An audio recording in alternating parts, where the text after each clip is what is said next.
নদিয়ার বীরনগরে এবারে ভাইফোঁটার দিনে দেখা গেল অভিনব উদ্যোগ, যেখানে দাঁড়িয়ে গাছকে ফোঁটা দিয়ে কিন্তু আজ এক বিশেষত্ব অভিনব দিন পালন করলেন দিদিরা এবং বোনেরা।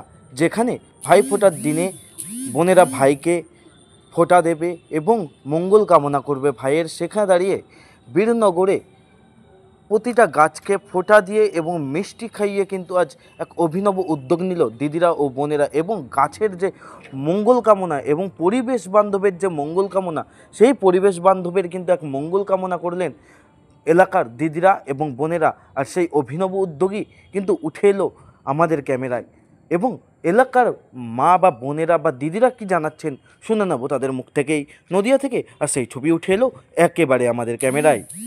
আমাদের নিজেদেরও কোনো প্রাণের অস্তিত্ব থাকবে না, সেখানে আমার মনে হয় গাছকেই আগে বাঁচিয়ে রাখা উচিত। প্রতি বছর কি করা হয়? প্রত্যেক বছর দাদা জবের থেকে আমাদের এখানে এসেছেন, প্রত্যেক বছর করা হয় এবং আগামী দিনেও আশা করি দাদা আমাদের পাশে থাকবেন। কি নাম আপনার বললেন? কি নাম আপনার? আমার নাম চন্দনা হালদার। আজ কতগুলো গাছে আপনারা কতজন মহিলারা মিলে ভাইফোঁটা দিলেন? 108টা গাছ আছে এখানে, প্রায় 80টা মহিলা মিলে এখানে গাছকে ফোঁটা দেওয়া হয়। কেন এরকম গাছটাকে বেছে নিলেন কেন আপনারা?